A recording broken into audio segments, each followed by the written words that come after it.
மக்கள் எல்லாரும் எப்படி இருக்கீங்க? நீங்கள் ஒரு கவர்மெண்ட் ஸ்கூல் டீச்சராக டெட் எக்ஸாம் ப்ரிப்பேர் பண்ணிட்டு இருந்தால் கண்டிப்பாக உங்களுக்கு ஒரு முக்கியமாக ஒரு இன்ஃபர்மேஷன் கொண்டு வந்திருக்கேன். டெட் எக்ஸாம் விஷயமா நம்ம சென்னை உயர்நீதிமன்றம் பார்த்தீங்கன்னா ஒரு முக்கியமாக தீர்ப்பு கொடுத்துருக்காங்க.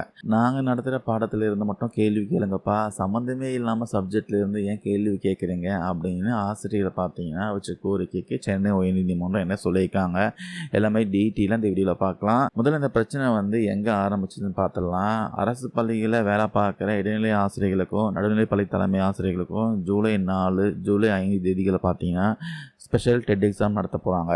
இதுக்கான அதிகாரப்பூர்வ அறிவிப்பு கடந்த பிப்ரவரி 13ஆம் தேதியே வெளியிட்டாங்க.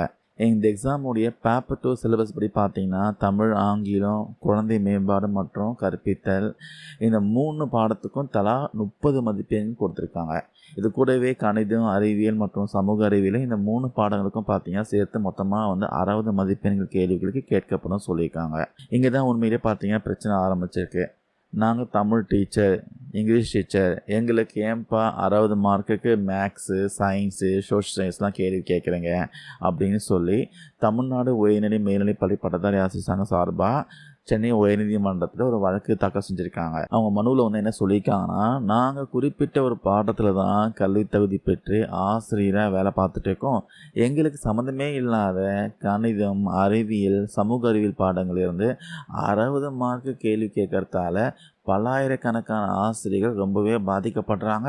அதனால் ஒரு ஆசிரியர் எந்த பாடத்தை மாணவர்களுக்கு சொல்லி கொடுக்குறாங்களோ அந்த பாடத்துக்கே அதிக மதிப்பெண் ஒதுக்கி அந்த அடிப்படையில் தான் எக்ஸாம் நடத்தணும், தகுதி தேர்வு நடத்தணும்னு சொல்லி உயர்நீதிமன்றத்தில் பார்த்தீங்கன்னா வழக்கு தாக்கல் பண்ணியிருக்காங்க. இந்த முக்கியமான வழக்கு சென்னை உயர்நீதிமன்ற நீதிபதியான பிடி ஆஷா அவங்க முன்னாடி விசாரணைக்கு வந்துச்சு.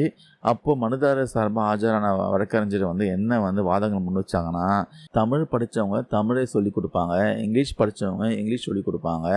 ஆனால் அவங்களுக்கு கொஞ்சம் கூட சம்மந்தமே இல்லாத மேக்ஸு, சயின்ஸ் எக்ஸாம் எது நிர்வகிப்பது எந்த விதத்தில் நியாயம்? இது அவங்களுக்கு பெரிய பாதிப்பை ஏற்படுத்துதுன்னு சொல்லி வாதாடி இருக்காங்க. இந்த விஷயத்தையெல்லாம் பொறுமையாக கேட்ட நீதிபதி அவங்க என்ன சொல்லியிருக்காங்கன்னா, ஆசிரியர்கள் வைக்கிற இந்த கோரிக்கை 100% நியாயமானது தான் சொல்லியிருக்காங்க அப்படின்னு ஏற்றுக்கிட்டாங்க. ஆனால் ஒரு சின்ன சிக்கல் என்னென்னா, இந்த வழக்கு கடைசி நேரத்தில் தாக்கல் செய்யப்பட்டிருக்கு. அது மட்டும் இல்லாமல் உச்சநீதிமன்ற உத்தரப்படி 6 மாதத்துக்கு ஒரு முறை பார்த்தீங்கன்னா டெட் எக்ஸாம் கண்டிப்பாக நடத்தணும்னு சொல்லியிருக்காங்க.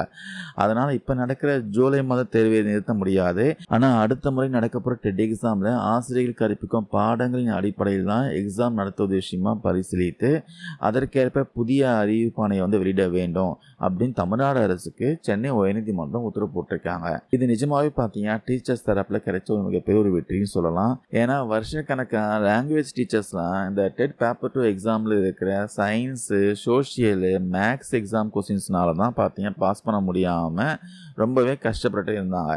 அடுத்த எக்ஸாமில் இருந்து அவங்க என்ன சப்ஜெக்ட் டீச் பண்ணுறாங்களோ அதிலிருந்தே கேள்வி வந்தால் பாஸ் பர்சன்டேஜ் பார்த்தீங்கன்னா கணிசமாக அதிகரிக்கும். ஸோ மக்களே, டீச்சர்ஸ் கற்பிக்கக்கூடிய பாடத்தின் அடிப்படையில் மட்டும்தான் டெட் எக்ஸாம் நடத்தணும் உயர்நீதிமன்றம் சொல்லியிருக்கு. இதை பற்றி நீங்கள் என்ன நினைக்கிறீங்க? கோர்ட்டோட தீர்ப்பு சரியான தீர்ப்பு தானா? உங்களுடைய கருத்துக்களை மறக்காம கீழே கமெண்ட்ஸில் பதிவு பண்ணுங்கள். தேங்க்யூ நண்பர் அன்பீஸ்.